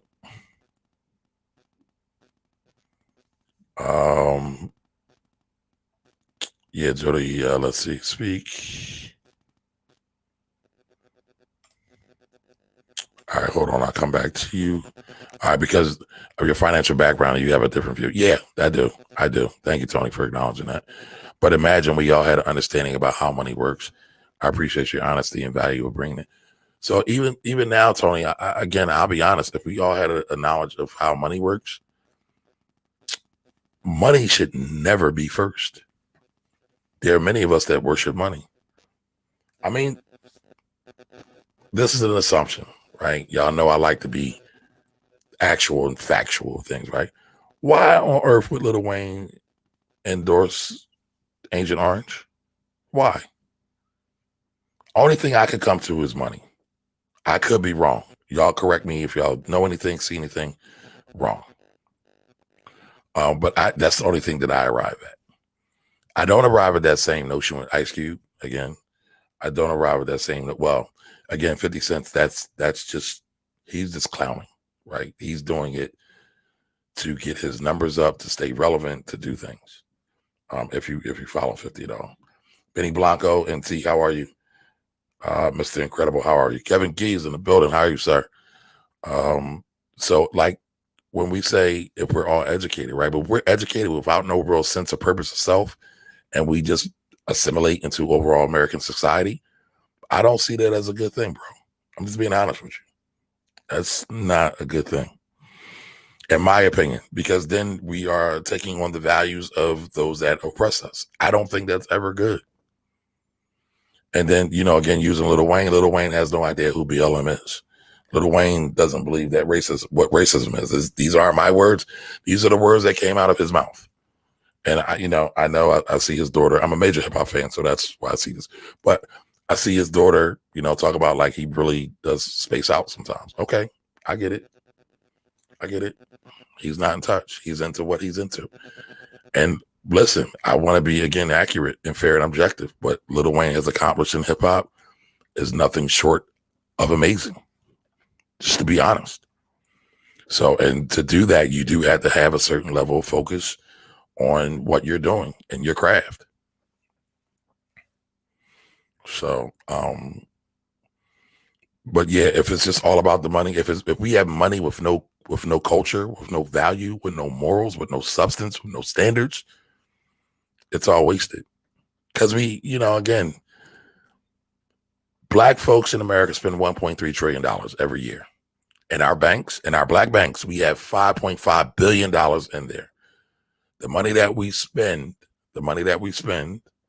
out of that 1.3 trillion is about 2% with Black-owned businesses. Is that a priority? Unalignment, misalignment, malalignment? Sounds like an adjustment needs. Sounds like we need a chiropractor to come realign our spine. Miss Joanne, how are you? Right. So it's not just money, y'all. I hate how people have bastardized this quote, and I'm gonna attempt to say it because I be messing it up myself because I've been programmed to say it wrong, right? So, we've had ministers that tell us that money is the root of all evil, but the actual Bible scripture says the love of money is the root of all evil. So when we love money above Black folks, above community, above everything else, that is a recipe for destruction. We've seen it. We see it now. We have 5.5. We have 5.5 billion in Black banks. It's roughly 23 or 24 Black banks, right? And we spend 1.3 trillion. How easy would it be able to shift? I don't know. To shift some of that money, that 1.3 trillion that we spend with predominantly PWIs or predominantly white institutions, to some of our communities, banks. So those banks can then multiply that money, right? Because at the end of the day, if we're going to talk about money, right, and I hope I'm not losing y'all or getting too complex, we are supposed to be wealth multipliers, but it's no reason to be a wealth multiplier. We're multiplying wealth for other folks and actually making their money multiply greater than ours. When they talk about the Black dollar turning over in the community, right? I'll talk about that real quick. And this is no shame to anybody. That fact can't be proven anywhere, right? So when people say that, it's not real. It's just one of those things that came up and it's taken light, and now it's a hood fact. It's a hood fact. But the overall point, the overall premise of it is that because the premise is still legit, right? But when they say that, that's not backed by any research. So the premise is, if I'm here and I make $1, am I going to a Black restaurant to turn that money over? And then is that Black restaurant going to hire Black employees, right? But if we only spend 2%, again, 2% of the $1.3 trillion of our spending with Black-owned businesses, how are those businesses going to hire people? We always have a higher unemployment rate than everybody else. Again, what would happen if we started depositing money in our banks? And listen, I know somebody's going to come here and say, well, Black banks suck. That's true in some instances. Can't say for all. There are actually a lot of Black banks out there doing good work. But what about the Black businesses that aren't banks? Why are we spending more money with them? Are you going to tell me you can't find a Black accountant, a Black tax pro, ding, ding, ding, ding, right? A Black lawyer, a Black car salesman, a Black doctor, a Black chef, a Black housekeeping person, a Black gardener? We can't find those things. It's about our culture. I posted something on my personal wall earlier today, and I'm talking about a buddy of mine named Fred Williams. And so Fred Williams always talks about the strength of the wolf is in the pack. The strength of the wolf is in the pack, right? So he's acknowledging and pointing out what nature says, right? Because nature is a Bible too, or a Quran, or some kind of guiding post, that there is strength in organized numbers. We running around here like individuals, like glorified individuals. And listen, there's a place for individuality, because the better the individual, the better the group, the better the group, the better the individual. That's the way it's supposed to work in theory, right? The practice of it is the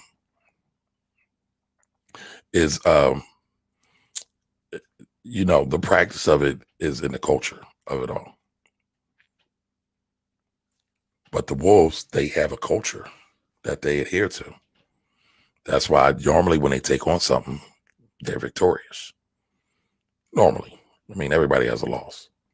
So, I just think it's, if we adjust our culture, if we adjust our values, if we adjust our standards, then yeah, we could absolutely focus on financial literacy.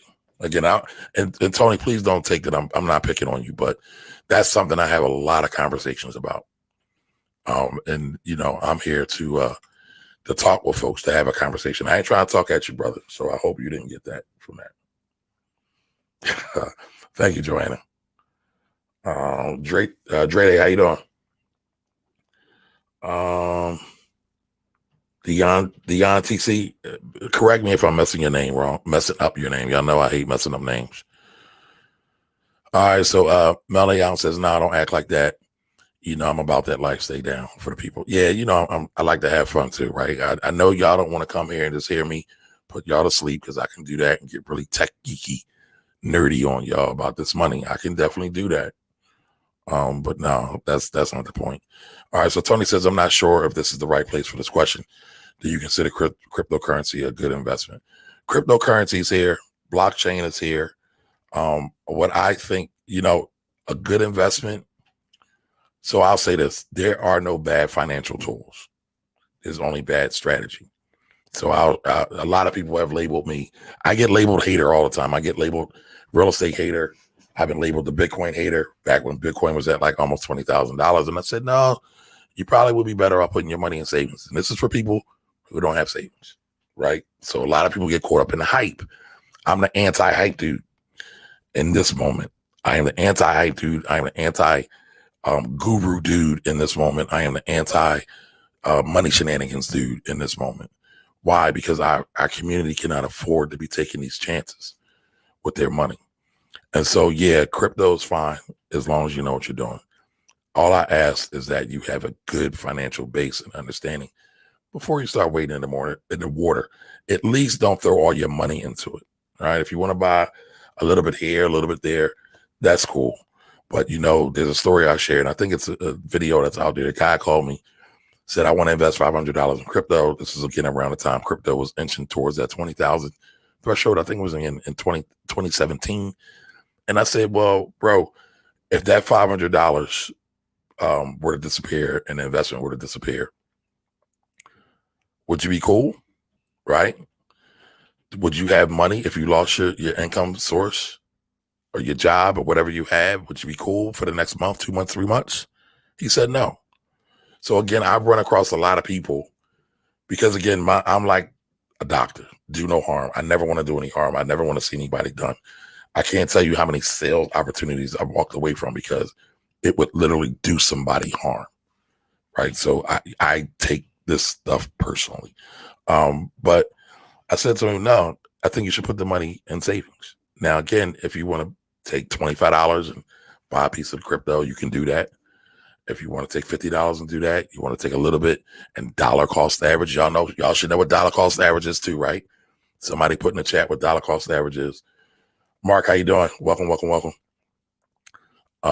Put in the chat what dollar cost average is, or DCA. You can do that. But again, a lot of us want to hurry up and get rich quick. We are looking for lottery tickets. No, and no. All right, I'm blinded as a bat though. Jody, you funny.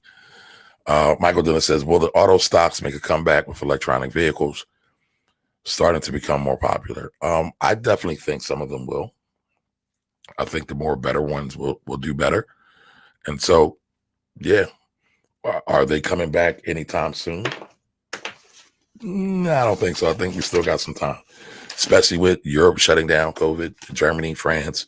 I think Italy is shutting down, or maybe it was Italy and France. I had to look it up. But, I think a lot of this extracurricular stuff is going to be on hold for a minute. I wrote down this stat the other day. So in airline travel, right, recently there were 700,000 people, I think about a week ago, about 700,000 people that went through TSA checkpoints. 1 year ago, literally 1 year ago, it was 2 million. 2 million people that went through checkpoints a year ago. So you see that steep decline, almost a 50% decline in air travel. So I don't think people are going to be traveling that much via via planes, trains, and automobiles. I don't think people are going to be traveling that tough with planes, trains, and automobiles. Not that much. All right. So Tony says, I'm a pastor, so I'm not talking about loving money, having an understanding of culture, but no financial foundation. The culture will suffer. It's just my opinion. But what comes first? What comes first, Pastor? What comes first? Does the money come first, or does the culture come first? And if we look at every other ethnic group that has done well, that has prospered, the culture has always come first. People talk a lot of trash about the Jewish community. Their culture has always come first. And their story is not that different from black folks. They were homeless at one point, wallowing in the ghettos of Europe. By the way, ghetto is an Italian word that was the description of Jewish neighborhoods in Italy, and we've adopted it. But that's it's another story. But they kept their culture intact, and then they figured out that they got to be able to take care of themselves, so they built infrastructure. Jewish doctors, Jewish bankers, Jewish trades, and they stuck together. And so now, current day, they run politics, they run money, and nothing else really matters, even because they're not a monolithic people, because I know black folks love to throw that, but we're not a monolithic people, so we don't have to all vote together. Okay, whatever. Tell that to white women that voted for Trump. They're not a monolith either, but they figured out how to get together and vote for their interests. Again, trying not to go down that route too much.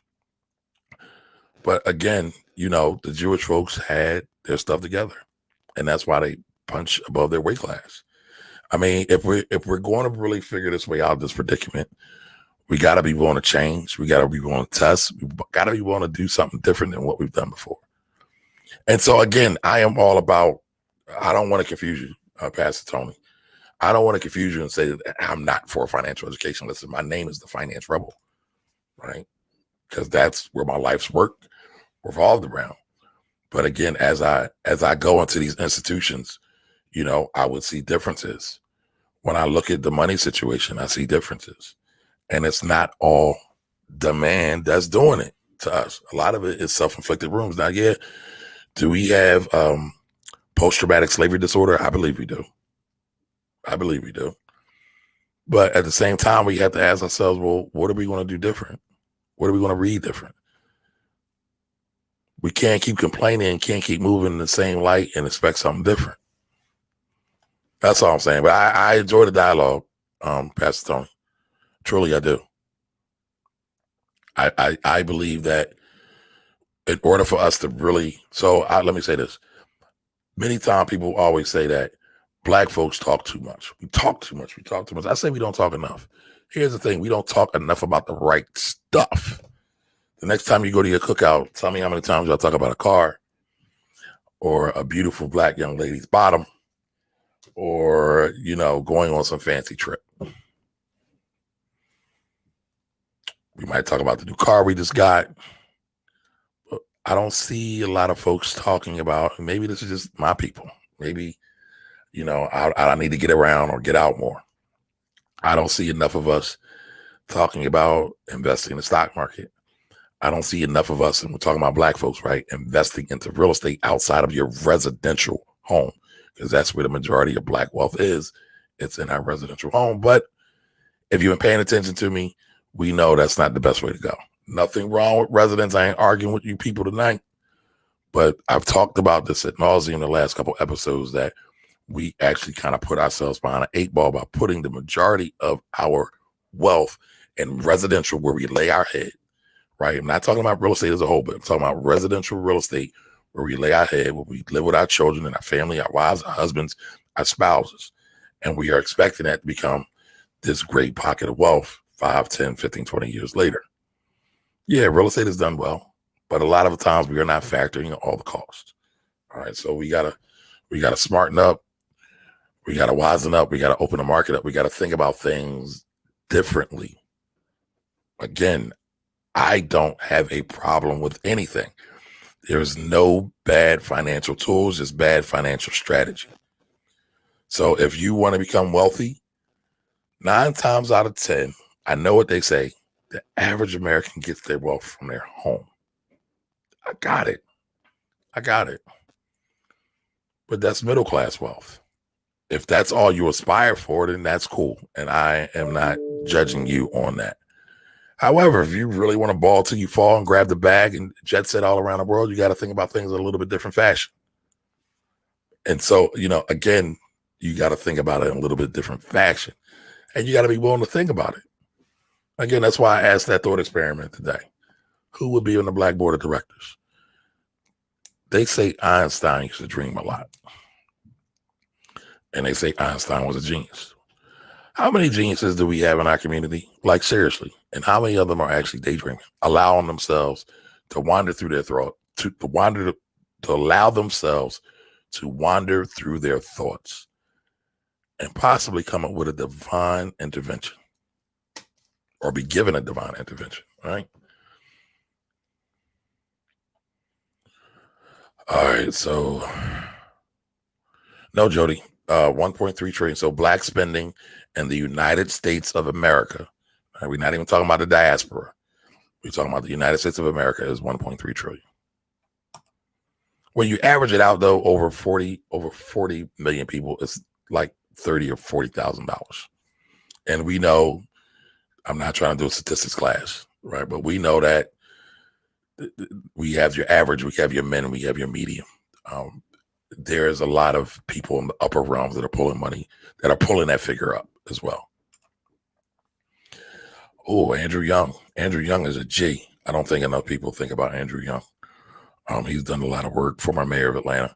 Ursula Barnes at Xerox. Ursula Barnes is a G as well. Killer Mike, General Honore, Pastor Jamal Bryant, Bishop T.D. Jakes, Angela Davis, Beverly Bond, Maxine Waters, Stacey Abrams. I like Stacey Abrams. I love Karen Hunter as well. Karen Hunter has one of the best radio shows. Karen Hunter and Joe Madison have one of the best radio shows geared towards the black community in the country, hands down. If y'all have Sirius, check out Urban View. They do a great show. Okay, well, yeah, Tony, I ain't coming at you, brother. You know, we just having a convo. So, yeah, good. I'm glad you got thick skin. You got to have thick skin if you're a pastor. Y'all have all kinds of people coming at y'all. Okay, that's your black board of directors. All right, Mercedes. DCA would be to have a certain amount set aside to invest on a regular basis. You are correct. That's right, Alton. I'm glad you've been listening, brother. Did you Google that or have you been listening? Tell me the truth. We don't lie in here. This is a lie-free zone and a judgment-free zone. The real Taib, how you doing? Welcome. Achievement, how you doing, bro? I don't know if I acknowledge you yet, but I see you. Tara Nicole, how are you? Welcome. Is that Star Diva? How you doing? Welcome.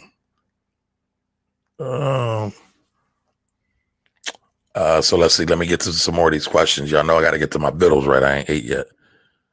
Okay. That's all I'm saying, Pastor. The culture comes first. But when your culture has been stripped, you have to have a way to recover. I say there's a term called Harambe. Go back and fetch it. Or is that Sankofa? Now y'all got me messing up my terms. I think it's Harambe. So I think many of us need to go back and fetch it. Actually, it's Sankofa.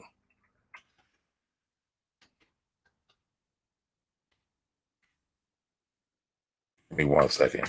I don't like misspeaking. Right, take an egg back. Right, go back and fetch it. It's kind of the right. Yep. I believe we got to go back and fetch it, and we start where we're at now. And we go back and we search for truth. The whole truth is nothing but the truth.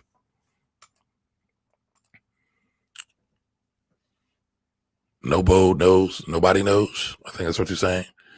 We need world leaders. Yeah, I can agree with that. Malcolm X was a world leader. King was a world leader. Jesse Jackson was a world leader. Reverend Leon Sullivan was a world leader. Yes, sir. I appreciate you too, Tony. Please don't make this the last time you stop through. We're here every week. Listen, if you're just joining in, you're watching the Finance Rebel Show. We do Wealthy Wednesdays every Wednesday where we just answer questions where I kind of answer questions. I don't feel like I answered a whole lot of questions, and I answered some. But we do this every week, 8 p.m. on Wednesday. Every Wednesday, we broadcast live on Instagram, YouTube, and Facebook. So mark me down on the calendar. And just remember, I'm here every week at 8 p.m. All right, so nobody knows. We don't need the U.S. The whole world consists of melanated people, and Spanish-speaking countries especially. Well, I have no argument with that. I think all black folks should be global citizens and not just restrict themselves to the United States. I think a lot of us should be thinking about going back to Africa because of one, it's the continent of origin, and two, it's right with investment opportunities. There we go. So you got some financial education, Pastor Tony. Residential real estate is a liability unless it's paid for.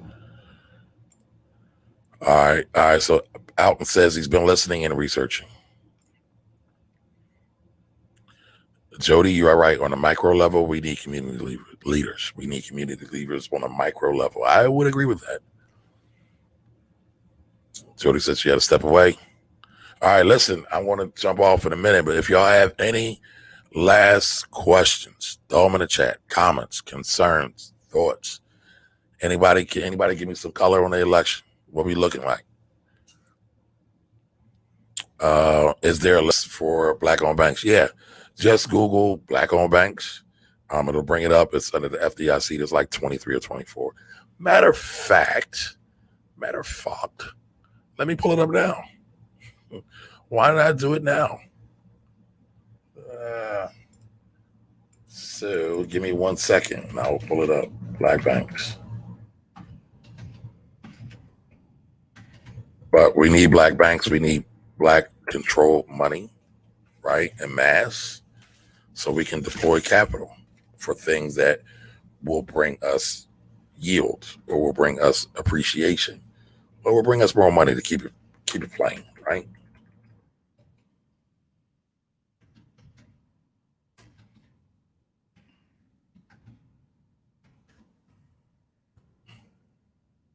Give me 1 second. Black banks, FDIC. Answer this question from Lend to USA. I thought I answered the question from Lend to USA. What question? Throw it back up in there for me, please. I might have lost track of it. Sometimes it jumps on me.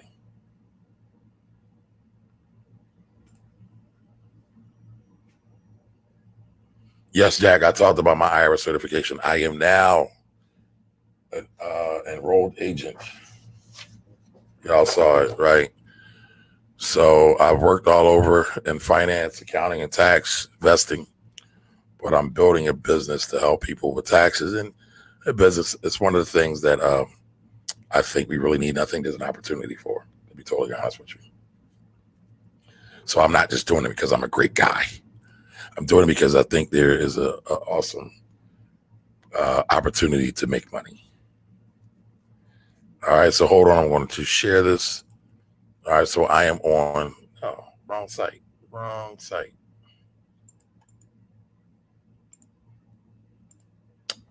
I am on, give me 1 second.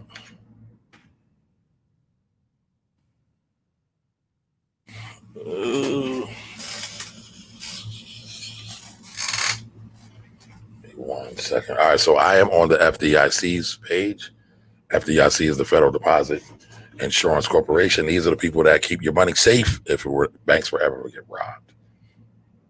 All right, so here is the minority list, and on that list is a black list. Let me try to find it real quick. Throw your questions in the comments.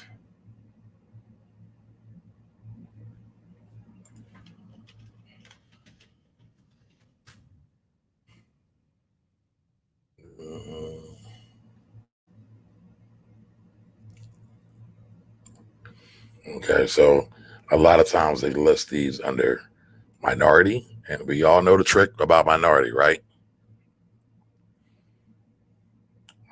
I don't want to pull down the Excel spreadsheet.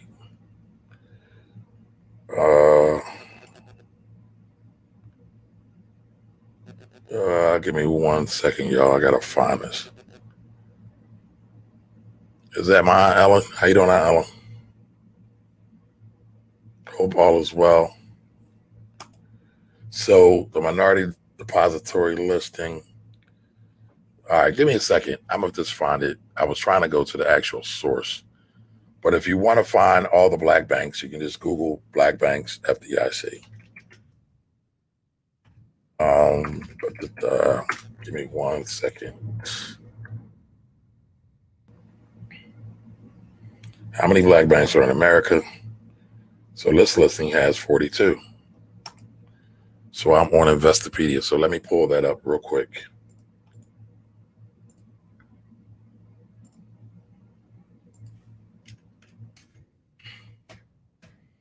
What they do a lot of times is they commingle minority with black, and you kind of get a hodgepodge of everything. So this has black banks by state. It's saying it's 42. I've read other lists where there's like 23 or 24. Somebody can fact check me. I don't mind being fact checked. I'm not like Agent Orange in the White House that was built by slaves. Don't ever forget that. So here in my home state, we have United Bank of Philadelphia, and then we have a credit union. So they're probably also mixing in credit unions. Credit unions are a little different than banks, but they are still good for the overall health, the financial health of the black community. All right, so the Hill District. The Hill District is in Pittsburgh. I'm almost certain of that. When we look at Connecticut, you got One United Bank. So One United Bank, I do notice One United Bank is the biggest black-owned bank in the country. They have about $1 billion. Again, $1 billion in deposits. So again, in New Jersey, their regional bank is Industrial. Wisconsin, you have Columbia Savings. I know there is a bank a lot of people rave about in Illinois. Trying to find it. Liberty. A lot of people speak very highly of Liberty Bank. Again, a lot of people speak very highly of Liberty Bank.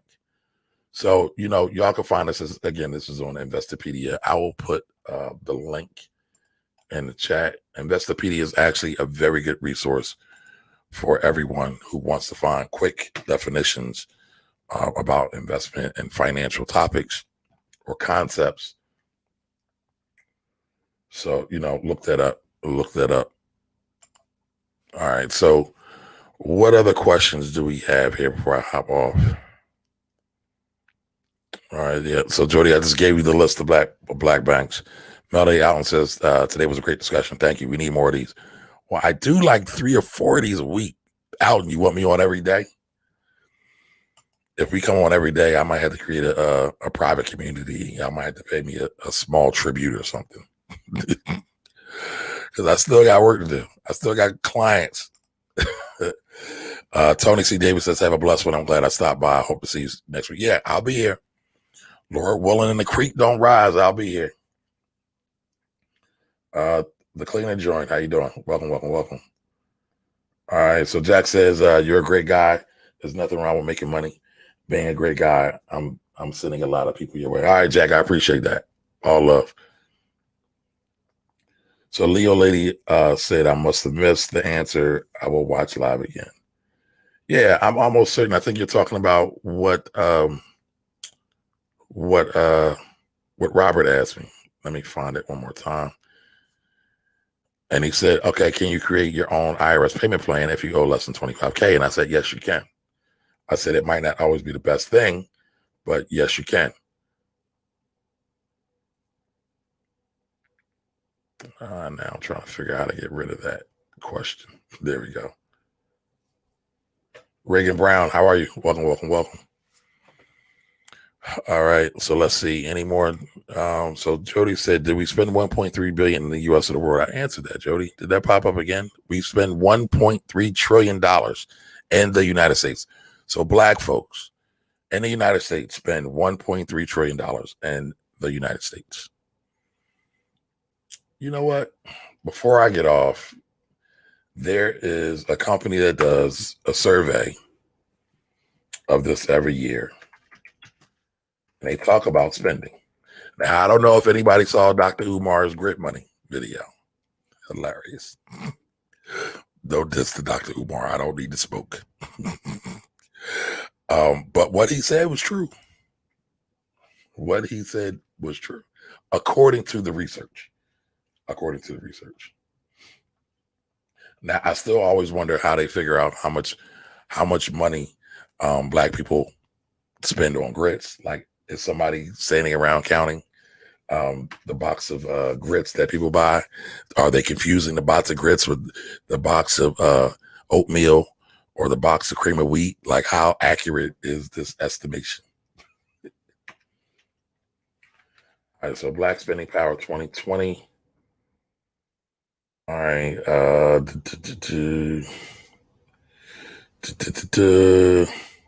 Nielsen. Nielsen does it usually every year, every other year. Let me share this with y'all. Do I have this? Let me share this with y'all so y'all can see it, so y'all can know that I'm not just making stuff up. I'm not that type of guy. I don't think my imagination runs that wild. So here we go. Nielsen, African American spending power demands that marketers show more love and support for Black culture. Ever wonder why we're seeing so much pandering, right, from these white corporations or these PWIs, right? Let's see here.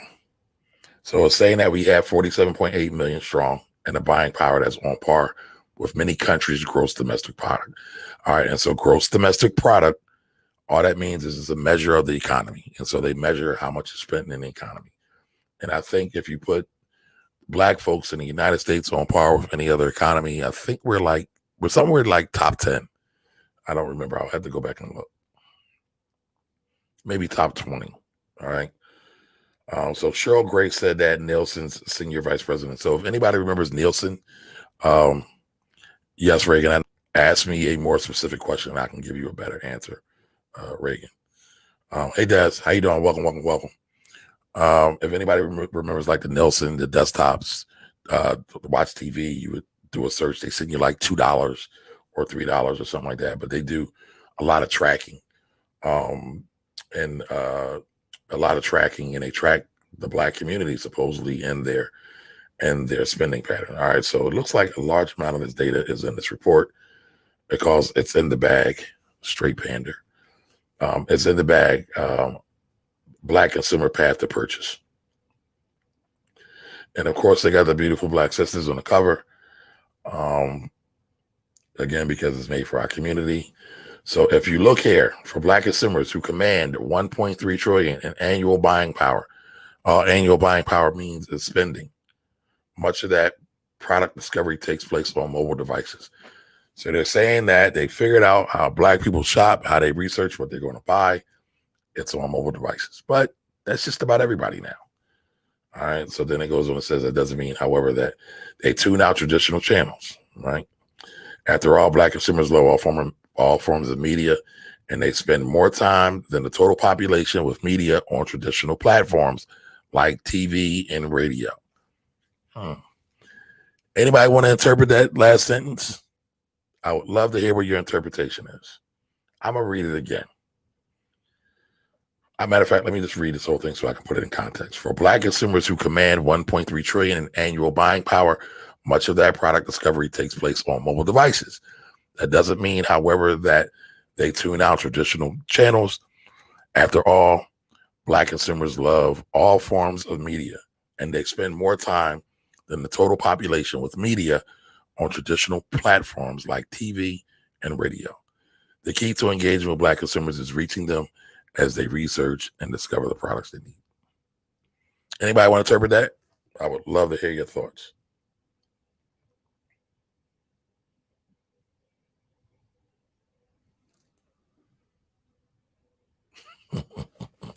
Reagan, that sounds like a trick question. I feel like you're trying to bait me. So I'm going to tell you what I tell my clients. If you make 50,000, and I'm jumping on y'all, so just bear with me. I want to answer this question. All right. So if Reagan asks income of 50K with 2 dependents, would you let the taxes be held out of your check, or just loaning the government your money, right? So I've seen this many times. So what I would say is, Reagan, is most people do not have the discipline to keep money in their own bank account. And when they try to keep the money from loaning it to the government, because when folks get these big refunds, 9 times out of 10, they have loaned their money to the government all year round, interest free. But most people do not have the discipline to save. We can see that through the $14 trillion in consumer debt that's on the books. All right, y'all could all verify and fact check everything I say, but you can see that most people don't have a good savings habit. And so I would recommend that most people, unless you're special, like really, really special, and hopefully you have good self-awareness and acknowledge who you are, that most people let the money come out of their check and they pay as they go instead of getting a big tax bill at the end of the year or in tax season. So that's what I would do. I also would say you should do some tax planning because with 2 dependents, depending on the situation, you might get some credits. You might get some deductions and you might not owe any money. So it all depends. It all depends. So they're asking me for the full report. I have to email it. All right. So listen, you know what I'll do, y'all? What I will do is we will do Black spending on our Wealthy Conversations on Saturday. All right. So on Saturday, we will talk about Black spending. So remember, I will be back here at noon on Saturday. So y'all come, have y'all drinks, have y'all popcorn ready. Be alert. Don't be partying on Friday night. Don't be having too many drinks. So we can have a great conversation on Saturday at noon. So I think I've answered just about everybody's questions. If I haven't, do me a favor, inbox me, send them to me. And I'll be sure to either do a separate video for them, addressing them, and I'm just looking through the comments right now, y'all, or I will address them during another Wealthy Wednesday where I answer all your money questions live every Wednesday at 8 p.m. So again, I hope you all enjoyed this. Do me a favor, help me fight the algorithms, help me find more people so we could talk about this money thing and talk about it in a real cultural, relevant way, not just in a more Americanized, Europeanized way, but a more Black way, to be honest, right? So we can do better by our communities, we can do better by our families, and we can also do better by ourselves, right? Listen, you can do good and do well all at the same time. They are not mutually exclusive. Again, you can do good for your people and you can do good by yourself. You don't have to be a starving artist or what's the word I want to use here to be politically correct. You don't have to be like all the other martyrs that came before us. I'll just say that.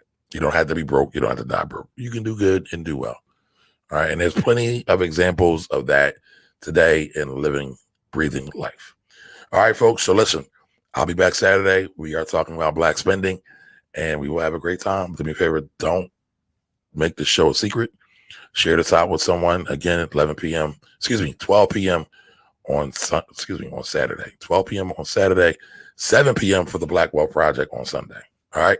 So I will see you all soon. Everybody have a great night. I am honored that you all here. I appreciate that you're all here, and I will see you all next time. Bye-bye.